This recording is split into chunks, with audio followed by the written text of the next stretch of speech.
Welcome to On the Issues with Michelle Goodwin, a show where we report, rebel, and you know we tell it just like it is. On this show, we're cutting to the chase.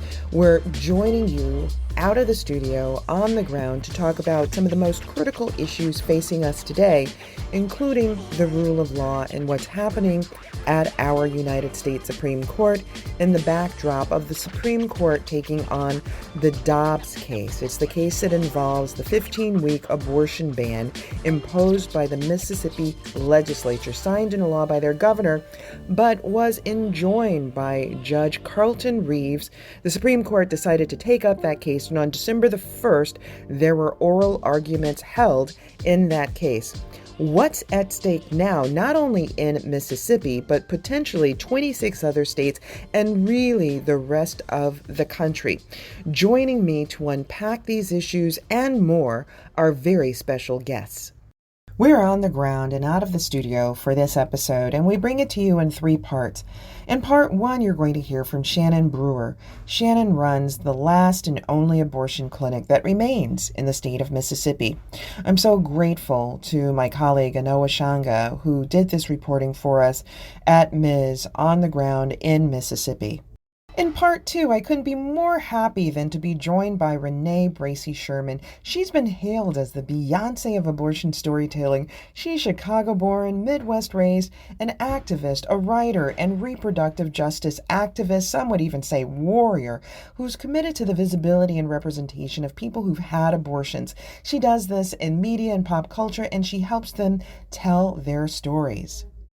Finally, in part three, we turn to the rule of law, not only what could happen in Dobbs versus Jackson Women's Health Organization case, but more broadly, what does this case mean for democracy, for the rule of law? Many are saying it's the first abortion case in front of the Supreme Court that could lead to the overturning of Roe v. Wade. Is that the case? Should we be concerned along that way? I'll be joined by Hillary Schneller. She's a senior staff attorney at the Center for Reproductive Rights. She's co-lead counsel along with Julie Rikelman in the Dobbs versus Jackson Women's Health Organization case. Bringing back Bridget Amiri to our show. She's the deputy director of the ACLU's Reproductive Freedom Project. She's an expert in reproductive rights law. Last but not least, I'm joined by Aziza Ahmed. She's a professor of law at the University of California, Irvine. She's also the author of the forthcoming book, Feminism's Medicine: Law, Science, and Social Movements in the AIDS Response. It's to be published in 2022. We now turn to the interview with Shannon Brewer. And again, I'm so grateful to Anoa Shanga. You'll hear her voice in part of this segment. She interviewed Shannon Brewer on the ground in Mississippi, where there's only one abortion clinic that remains. It's a clinic that has been picketed. It's a clinic that receives threats every day.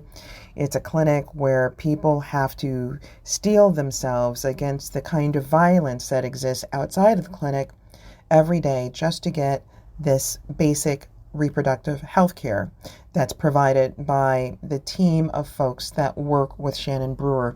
Let's turn to that audio. It's important to take a very close listen and to understand just what's at stake in this case. What does it mean to be the last remaining clinic in the state? What, in your own words, in your own experience, what is that to be the last provider left? Being the last provider it's scary, really. It's scary. It's because it's it's almost like everybody is looking at your clinic now. Everybody is looking at you to see if you're doing all the right things. If you forgot to, cross your T's, dot your I's, you got to do, even though you're trying to do everything you're supposed to do, it's like all eyes are on your clinic, to make sure you're in compliance with every single thing. It's a scary situation, and it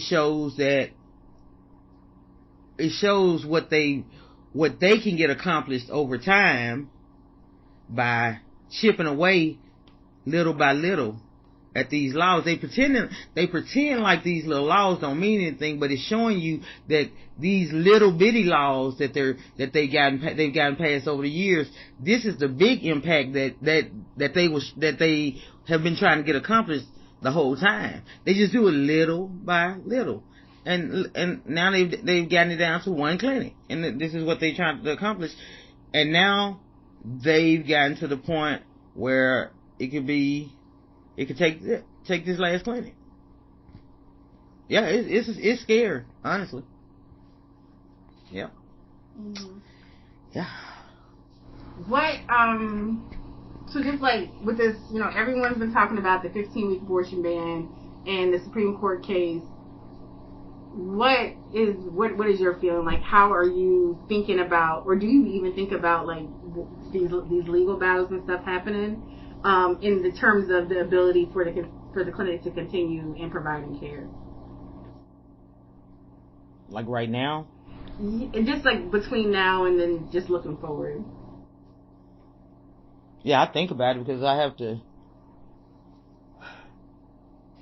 think about it because we're having to deal with it with the lawyers and Mm-hmm. every day, and we're constantly talking to the lawyers and stuff. So of course I have to constantly think about it. I try not to focus on it so hard every day because we're still seeing patients. Like tomorrow morning we're gonna have patients all day, so I try to focus on how many seeing all the patients every day up until then. But we do, you can't help but think about it because that's like, that time is coming soon. Mm-hmm. That's less than a year away. I mean, the court hearing is this year, and then the decision will be made by spring. So, you can't help but to think about that. People ask me, what do you think? Do you really think they would do this, and do you really think they would do that? Usually when people ask me that about anything pertaining to the clinic, I usually have a definite answer. I'll say like, no, they wouldn't dare do this or they wouldn't dare do that. But like this time, and maybe that's why I'm so worried, is because I'm really not sure this time, because I was so sure that they wouldn't take the case. And that's what worries me, because I would have never thought the Supreme Court would have taken the case. Even with the people that they have there, I would have thought they wouldn't have.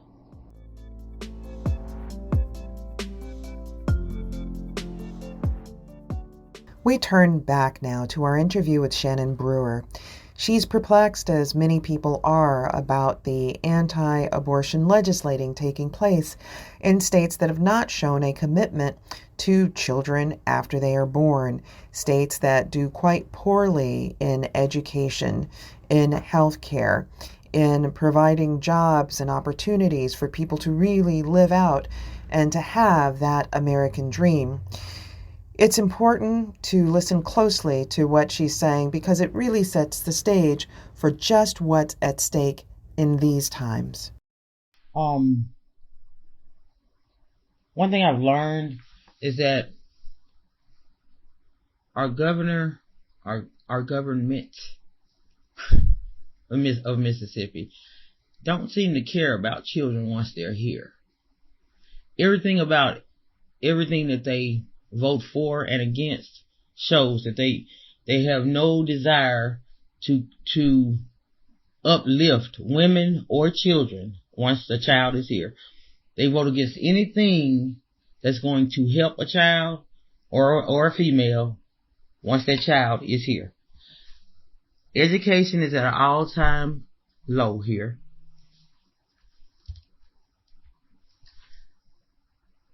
And they don't care. They cut back on everything. They cut Medicaid. They cut child care. They cut everything. They cut child care for women that were in school. I can remember they cut child care so bad a few years back. I had someone who owned a daycare. They wiped almost all the kids out of his daycare. Those parents that were in school. It wiped almost all of those parents out because they completely cut them off. These are the same people who love children so much. I don't understand that. This is the same government that claims to love children, and they so against abortion. See, they contradict everything they say. Every one of these abortion bills that they pass and our attorneys fight, when we win these against them, win these bills, these lawsuits, do you know, a lot of people don't even know it's millions of dollars paid out from the state, from tax. This is paid from taxpayers' dollars, paid out millions of dollars. You can give millions of dollars when y'all lose. Y'all can give millions of dollars to some pro-choice people when they lose.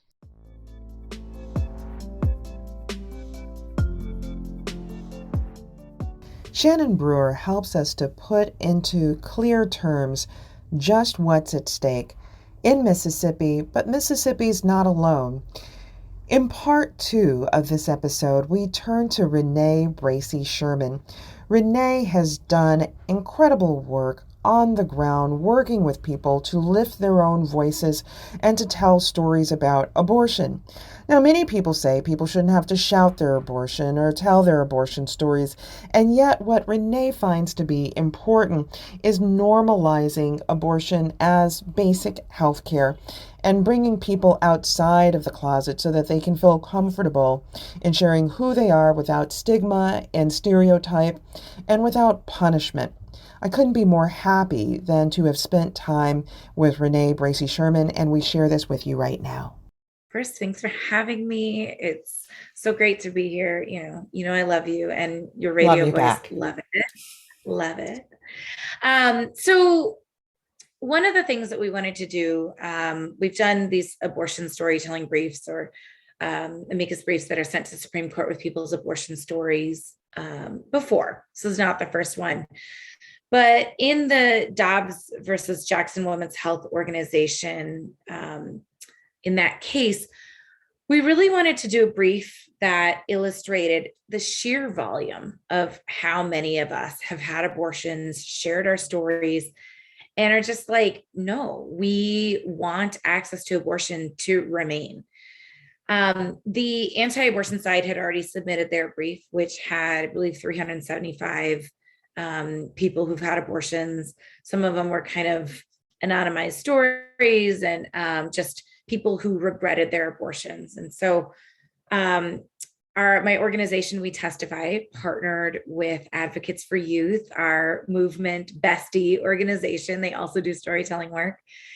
And, we said, what if we did an amicus brief that, of course, included people's abortion stories, but was sort of a people's brief, a sign-on where people who've had abortions could add their name to this brief as signatories.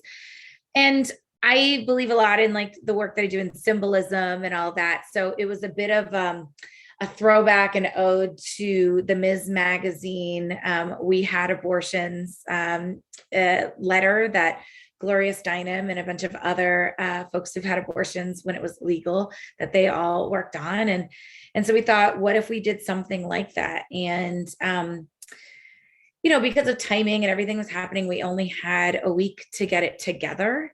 But in a week, we got 6,641 people. Stop the music, as they would say. Stop the music.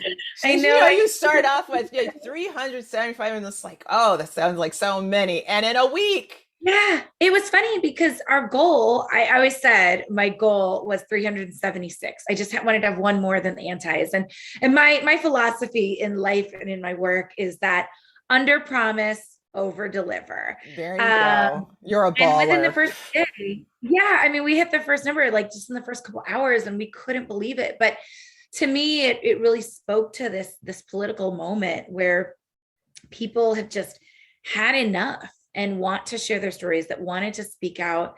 And then on a personal note, I've asked my mom to sign on to briefs and things I've done in the past before. And she's always been like, no, and just didn't really, it was like, that's what you do. And so I asked her again. And this time she said yes. And it was just this reminder of, how critical this moment is, how fed up people are. We're not scared of being secretive and shamed about our abortions anymore. We are speaking out. And then also, of course, to not only have my name in there, but my mother's name in there, 3 of my cousins, my aunts in there. It was this beautiful reminder of how many of our families are shaped by abortion access. And like, my life would not be possible. I would not be here right now if I didn't have my own abortion, but also if my mother did not have hers. My life I would not exist. And that's an important part of the narrative that gets lost.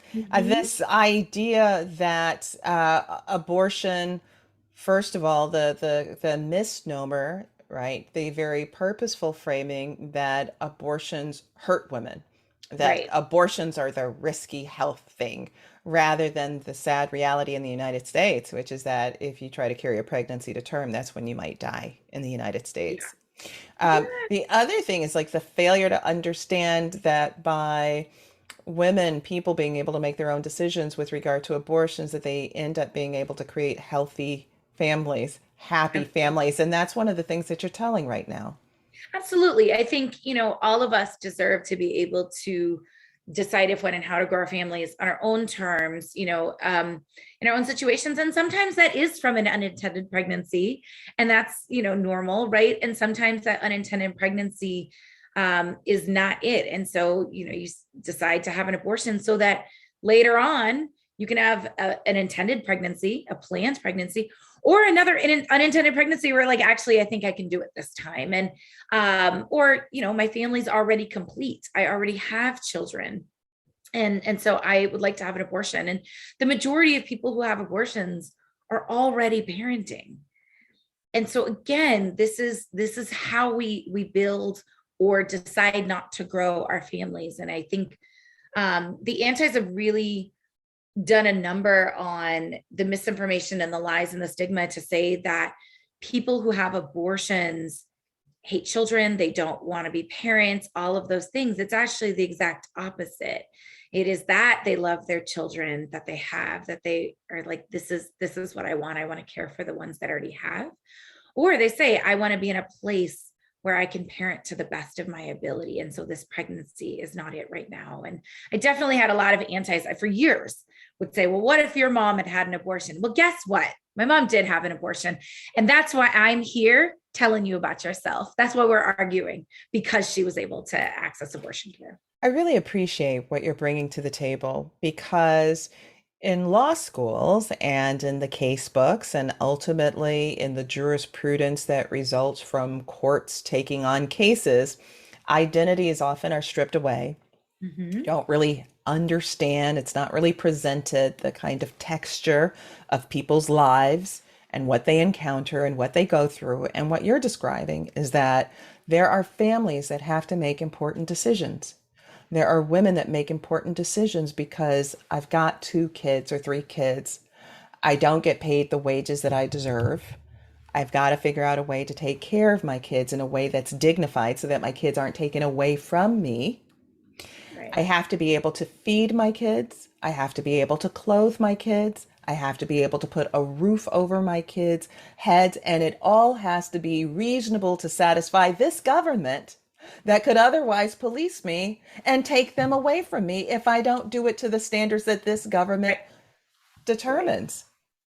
Right. And I think, I don't even know if I could really talk about this, but whatever, I'm going to do it anyway, because it's the truth. And I think people need to know the truth and sort of how the sausage is made and behind the scenes. Obviously, you and I have had many conversations, particularly as you know, my co-author Regina Mahone and I are writing our book. And one of the things that you said to us that really has stuck with me is the way in which case law strips our humanity and all of the, like, you know, the meat on the bones, our stories, who we are, right, from these cases. And so as we were putting this brief together, one of the things, the original firm that we were going to work with, not the one that submitted it, did not want to talk about race, class, and gender identity in the way that my organization, We Testify, does, in the way that I believe that it should be talked about. They wanted to write a quote unquote compelling brief for the court. And that meant not talking about our lives as they exist. It meant not talking about. No, it means not talking about Black women, right? So Literally compelling means, right? is let's just take away Black women. Let's take away poverty. Let's take it all away. And I was like, then what is the point of this brief? Because if you are not going to tell our abortion stories in full color, excuse the pun, right, the way that they are, then this is not a brief that I will have anything to do with. And so I walked away. And then we ended up switching firms, and we got to work with a firm that really understood that the reality is Kavanaugh's not going to read our brief and say, oh, wow, I really had not thought about how abortion impacts people's lives, right? The point of this brief was that if you are going to overturn Roe, you better do it and look every single one of us in the face. You're going to hear what's happening in our lives. You're going to hear about what is happening to the queer and trans people, the Black and brown folks, the folks on Medicaid, who you're already harming with all sorts of other precedent that you're just remaking, right? You're going to look us in our face and do it. You're going to read all 6,641 of our names, hopefully see somebody in your community. You're going to have to do that before you do this. And so I just felt like, I feel like there are ways in which, even from our own side on the law, that people try to take away our humanity or us talking about our lives and telling our stories because it's not quote unquote convincing enough. This erasure, it's no. But it just, I mean, it truly was just like, fuck you. Like, this is, why am I taking away who I am so that it's a palatable version of myself for a court that already doesn't see me as a human? That was painful.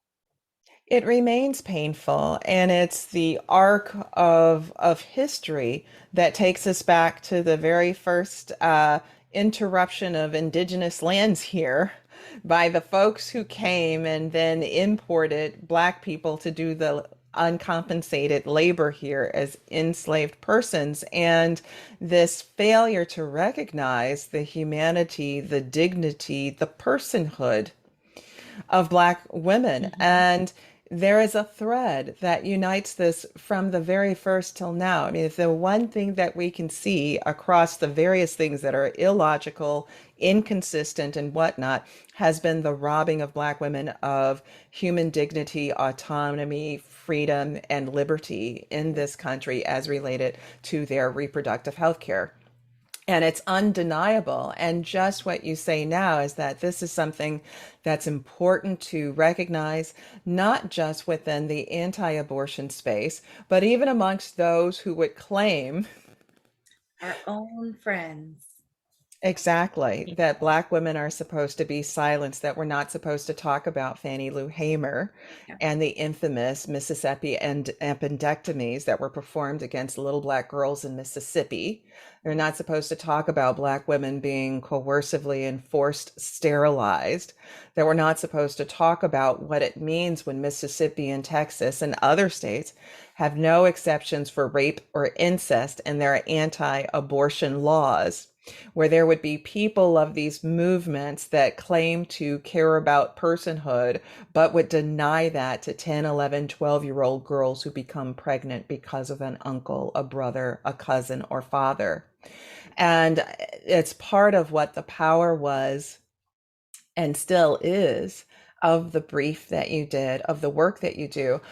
I want to ask you about how you came away hearing the oral arguments. What was your sense about where this is going? What's your sense about the responses from the justices? So this is, I don't know if it's embarrassing. I'm just going to be honest. I actually didn't listen to them because I heard a couple clips. And some of the clips that I heard when Justice Roberts said, putting the data aside, that was all I needed to hear as to where we're at, right? Because he has all of this empirical evidence-based research in front of him, telling him what the truth is. And he said, putting that aside. And I also couldn't listen to it live because I was the MC of the rally for nearly 6 hours, right? And so all I was told that day was that, okay, the lawyers are coming out, in between introducing this person, that person, lawyers are going to come out. Can you let's cheer them on. Cool. And then also they said, Justice Sotomayor really held it down, right? She's just given fire questions and so we know that her dissent is going to be fire. And so they told me that was happening.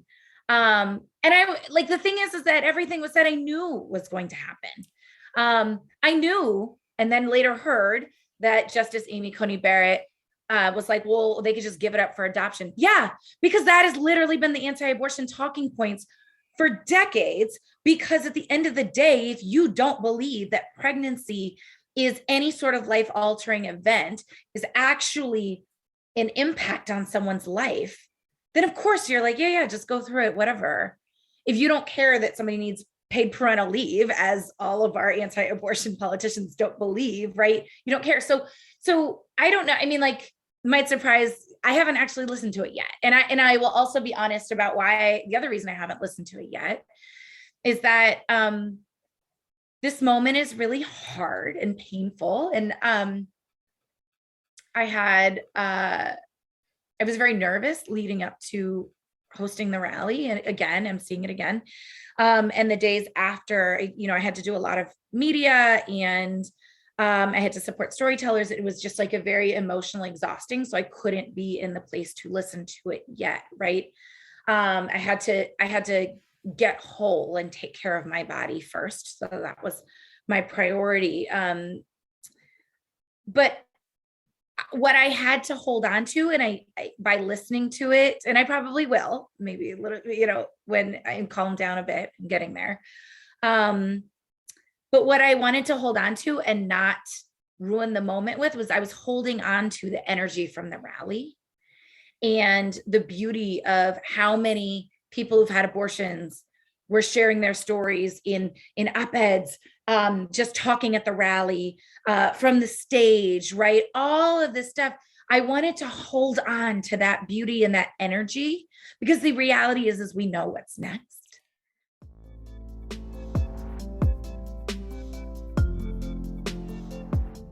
We turn now to the last segment of this episode where I'm joined by Bridget Amiri, Aziza Ahmed, and Hillary Schneller to give us a sense of what's happening on the ground in terms of law, not only in the Dobbs versus Jackson Women's Health Organization case, but more broadly in terms of what this case represents to the rule of law, to our democracy, and much more.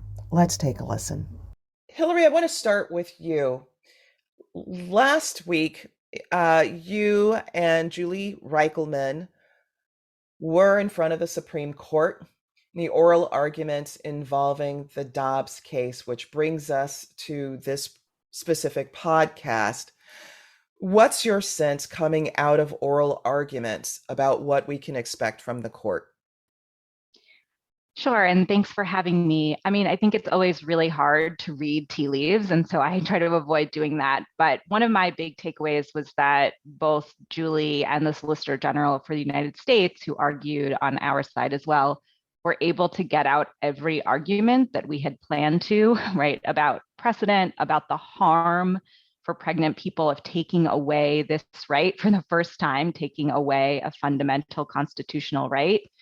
And the other big takeaway is, the state doubled down on its radical request that the court overrule Roe, but again, did not make any new argument the court has not considered and rejected before. All they have presented is really disagreement with 50 years of precedent. So that said, what's the difference then that we see now versus, let's say, before Amy Coney Barrett came onto the court or Brett Kavanaugh? I mean, that strategy. How do we, what do we make of that strategy? Just get rid of Roe and now not just even the 15-week ban. I mean, certainly, right, the composition of the court is different than the last few times we have been before the court in the last, 6 years. And some of the justices' questions were certainly concerning. I think one in particular line of questions about, the Constitution is not pro-life or pro-choice. Should we sort of leave this to the states and thus be neutral? I think was concerning, given that, of course, the Constitution is not neutral on fundamental rights of our, basic humanity. And again, I think we were able to address that question and say, of course not. There's a reason that certain decisions are not left up to the states. But right, I mean, I think the state is coming to the court now, given the change in the composition of the court with a very radical request that it has not made quite so forthrightly before. Bridget, I want to turn to you, and specifically as we think about the justices and the key roles that they play, the signaling roles with regard to oral argument. And we have Justice Kavanaugh's attempt to justify some of what he considered the most consequential cases in the court's history. He named Lawrence v. Texas, Mapp v. Ohio, and other ones that overturned precedent. This line of oral argument has really dispirited some. Can you give our audience a sense of where you think that Kavanaugh may have been going in terms of the discourse about precedent, and precedent sometimes having minimal value? Sure. And thanks also for having me. And it's so nice to be in community with all of you during this challenging time. I think that, Kavanaugh was signaling that he thinks it might be okay to overturn Roe versus Wade. And I think he's laying the groundwork for his justification if that's how he votes. It's always hard to say, as Hillary says, what's actually going to happen. We were on the precipice of having Roe versus Wade overruled in 1992 when the court decided Planned Parenthood versus Casey, and the court did not. So it's hard to say, but I think that diatribe by Kavanaugh was really about if he does vote to overturn Roe versus Wade, how he can justify. But it's really cynical to think that he is on the side of civil rights and protection of individual rights. Don't even get me started about the invocation of racial justice. And I want to so get you started on that.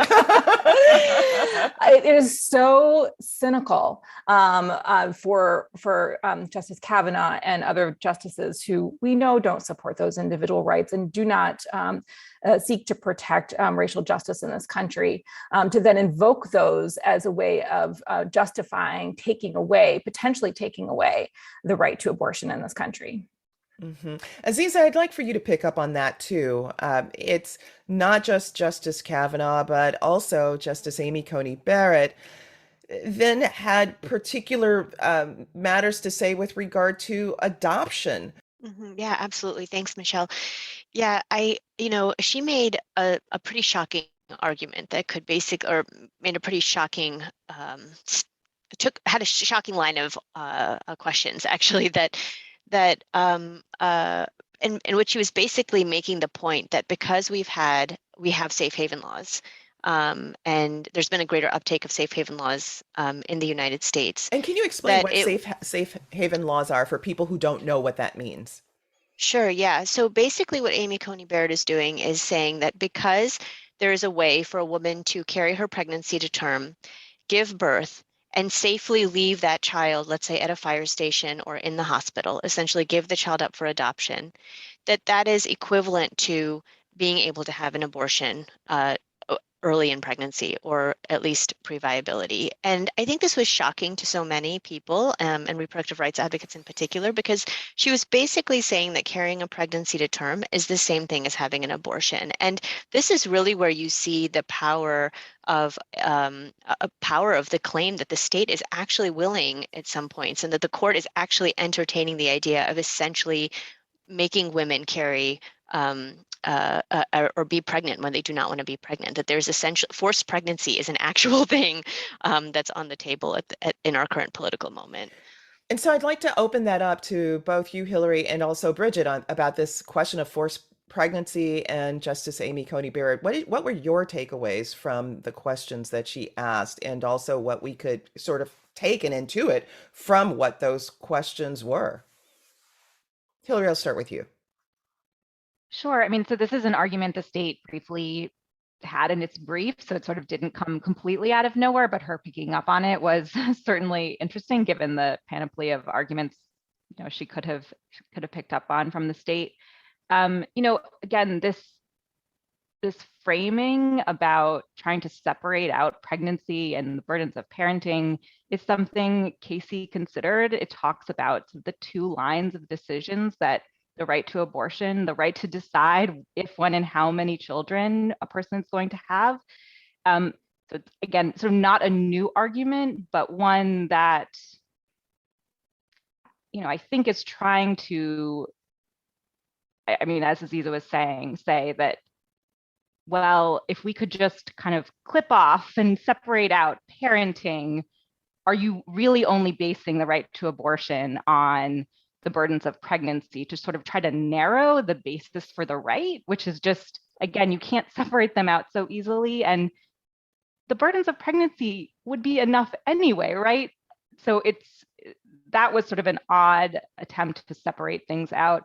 The other thing is that I think the Solicitor General was able to raise was forcing someone to give a child up after they have given birth is also not an easy thing, and is not sort of in line with the values of autonomy and dignity that the court's decisions have protected. Mm-hmm. Bridget, how about you? Yeah, so I think that Hillary's exactly right. And also, Julie made the pointed argument that forcing people to remain pregnant and give birth against their will also carries significant health risks. Women are at risk of dying 14 times more from carrying a pregnancy to term rather than having an abortion. And in states like Mississippi, where there is a really high maternal mortality rate, particularly among Black women, the consequences of forcing people to remain pregnant and give birth against their will are severe. So adoption, safe haven laws are not a substitute for abortion, and neither is contraception. We heard that from some of the justices too, that, well, just because there is the advent of contraception and accessibility, and that's a whole nother cynical line too, is that the same justices who are trying to invoke contraception now don't support access to contraception. So neither contraception nor adoption are substitutes for abortion. Mm-hmm. All right. So let's pull this back a bit. What do you find to have been some of the most shocking arguments that were being made during the hearing on Dobbs? That is to say, arguments that may have come from the lawyers or what we might have heard from the justices. And then I want to hear about what your sense was of the sort of justices that were fighting to make it at least into the record the importance of the right to be able to determine one's own reproductive autonomy. What was surprising is hearing how seriously a set of claims that Mississippi made in the course of their brief, claims that, as has been said already. I think, Hillary, you mentioned this, that the court has already heard and dismissed most of these arguments, these critiques of the undue burden standard and the critiques of viability, the arguments made against viability. For me, the thing that felt most worrying was Kavanaugh's uptake of this idea that the court can remain neutral, and neutrality, the legitimacy and neutrality of the court could essentially rest on the court not taking any action in the abortion space, that we'll just leave it to the states. And I think this was a scary argument to hear articulated by the justice, because it did sound like an argument that could carry water in the eyes of many. It could continue to help legitimate the court, to say leave it to the legislature, leave it to democratic process. And I think the thing that feels so, as you said, Michelle, crazy to me is how nobody acknowledges, on whose back that is going to fall. It is poor women, it is Black women, it is Latino women, it is women of color who cannot access abortion in this country for the most part. And it is those same women who often need abortion. And by the court remaining quote unquote neutral, they're actually acting in a way that will harm so many. And to me, it's that kind of double move of, being able to stand outside itself and say we can be a neutral, legitimate institution while also just undermining the health and life and well-being of so many people, that feels crazy making to me. Mm-hmm. Bridget. I mean, yes, I mean, so much of it too. And also, to pick up that thread for Kavanaugh to push the Solicitor General of Mississippi and say, you agree with me, right? That this is just neutrality. We're not saying that there could be a nationwide abortion ban, for example. And that's also a signal of like, tut ladies, we're going to pat you on the head and say, don't worry about a national abortion ban because that's crazy. That's never going to come. And, we've all been raising the alarm bells, for decades saying that Roe's being chipped away at, abortion's being pushed out of reach. We all need to be fighting to secure access. And if Roe is overturned, the next thing on the horizon is going to be a nationwide ban on abortion and a ban on contraception. That's what the other side is going to push. And that's what we're going to be fighting against as well. And so I think that's the other thing that was, signaling to me that there is going to be a way to try to say, if we overturn Roe, don't worry because some states will still have access. But we know that the next thing on the horizon is for them to try to ban abortion completely in this country. So that's the other thing, just to pick up on what Aziza was saying, but also, the conversation about Plessy versus Ferguson and Brown versus Board of Education is just so disturbing to me. This idea that Roe versus Wade, which found a fundamental constitutional right to abortion, could be considered as parallel to Plessy versus Ferguson, which sanctioned our country's horrible history and laws and practice of racial discrimination, and that somehow is, if they overturn Roe, that will be the decision like Brown versus a Board of Education, which overturned Plessy. Like the parallels are just so upsetting. And then so I think that is also just one of the things that sticks out of my mind.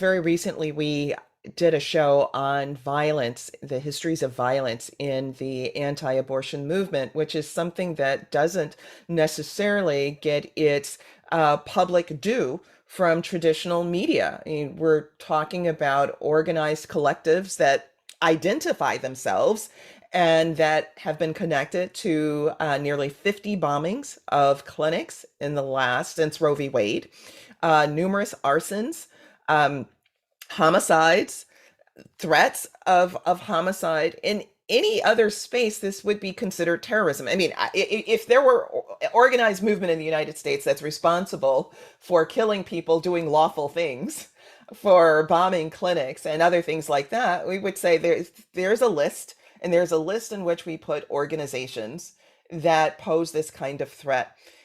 Everybody on this particular episode probably knows doctors that have said that they cannot have their pictures public. I know doctors who've said that, who help people terminate pregnancy, and they say that they can't have their pictures public because they're concerned about someone showing up at their house and gunning down their children. And that's not an unrealistic concern that they have, given that there have been physicians who have been targeted and who have been gunned down, and some who wear bulletproof vests in order to get their jobs done. Now, oral arguments weren't just about Kavanaugh and Amy Coney Barrett. I also want for us to spend some time thinking about, well, what was it that was at top of mind for Justice Sotomayor, Breyer, and Justice Roberts? And so before our show ends, I want us to unpack that a bit. There was a lot being said about Justice Sotomayor, and that perhaps she was building a record for what comes next. What's your sense of that? How do you tell our audience what exactly Justice Sotomayor was talking about in oral arguments? So she was on fire. She was fantastic. And, she was, saying a lot of the things that I was thinking. So I think that she was doing a couple of things. One is she was speaking to us. She was speaking to the public. She was She was using her time and argument to tell us what she thinks the dire consequences will be accurately if Roe is overturned, and the devastating consequences to women, to people who are capable of being pregnant, and the consequences on the most marginalized communities. She was also talking to her colleagues, and she was admonishing them publicly. If you overturn Roe, the stench is the word that she used, the stench that this court will have, we will be considered a political institution.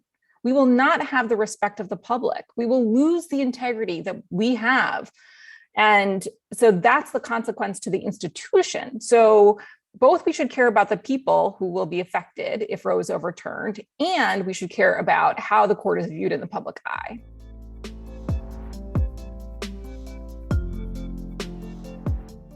What is it that's on your mind? What are you seeing?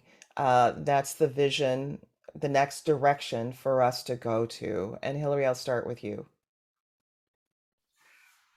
Yeah, I mean, I think I have to sort of fundamentally be an optimistic person to do this work. And, You do. the stakes here are really high, but people are paying more attention, right? 7 in 10 Americans support the right to abortion. And, even if the antis were louder outside the court, we actually are a majority. And I have to sort of continue to believe that will ultimately prevail. The other piece of it is just to highlight some of the amicus briefs that were first of their kind in an abortion case, briefs on behalf of birth equity, Black maternal health organizations, saying that abortion is essential to our ability to make real decisions about our health and lives. Over 100 economists, real hard science economists, explaining that it is abortion that is responsible for advancements in women's ability to participate in a profession, continue in education. So it's unfortunate that sort of we have to come to the brink before people really start paying attention, but I'd rather sort of say welcome and let's continue to sort of build for the future. So that's my attempt at a silver lining for now. Hillary. And you're right, in the space in which you operate, that is important, bringing that energy, and you do. And I want to thank you for that because it means a lot. You are really on the battlefront, as are you, Bridget. So what do you see as the silver lining? And you've brought home victories. So thank you, Bridget. Yeah, actually, lots of folks need to be thanking you, Bridget. Yeah, I mean, all of us have, right, on this chat and in general in the movement as well. And I think, for me, every day that we can get a law blocked, it means that people can get access to abortion. So every day that we're keeping the clinics open in Kentucky, in Mississippi, in Arkansas, abortion is life-changing and so meaningful for people that every day we can make sure people have access to abortion is a day where we have done our jobs. So that is the very short term. I have hope, just as Hillary does, that we will get to a place where abortion will just be part of healthcare. It'll be part of our lives. It won't be stigmatized. It won't be shamed. And so that is the ultimate goal. I think that also, people always have and always will have abortions. That's just true. And so what is that going to look like? Is it going to look like something that has happened in the last, several decades since Roe? It's not going to look like pre-Roe because of the advent of medication abortion.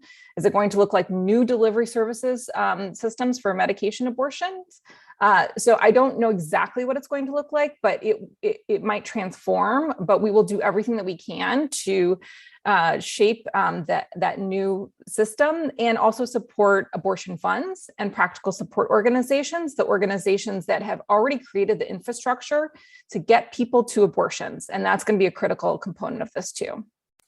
Thank you so much. And that is a critical component of it too, the economic considerations about helping people to be able to get the care that they need if in the state that's blocked. And that can only take place through certain resources being available to the organizations and clinics that are helping in that regard. Aziza, take us home. So what do you see as the silver lining and what we should be hopeful about, or as Hillary said, keep that optimism burning brightly? Yeah, I already feel a little better after listening to Hillary and Bridget. I But, know. Doesn't you know, Hillary make you feel better? Thank you, Hillary. Everybody needs a little yeah, bit of Hillary. Yes. yeah, and Bridget too. I mean, thank you guys Yes. both. I mean, I write a lot about social movements, and so in my mind, this, is an opportunity, I think, to really build a strong and powerful movement of non-lawyers, of, students. I've heard from a lot of students who are just sort of mind blown that they are in a moment in which they're young women and they might not be able to access the services they need. And I keep thinking back to those early writings on Roe, in which they said people were the anti-choice movement was very much mobilized when Roe happened.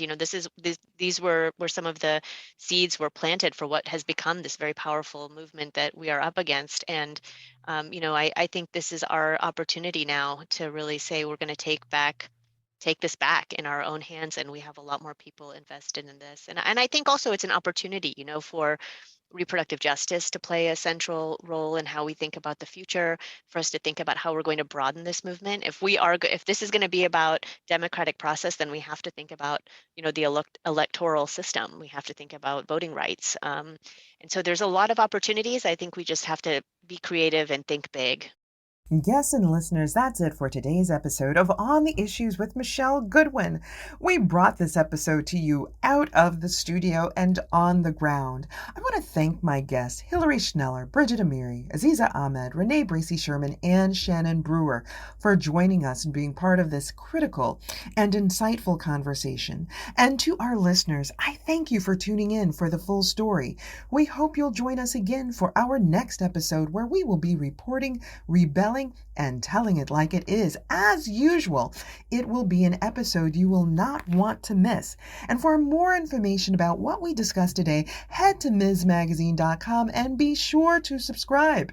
And if you believe, as we do, that women's voices matter, that equality for all persons cannot be delayed, and that rebuilding America and being unbought and unbossed and reclaiming our time are important, then be sure to rate, review, and subscribe to On the Issues with Michelle Goodwin in Apple Podcasts, Spotify, iHeartRadio, Google Podcast, and Stitcher.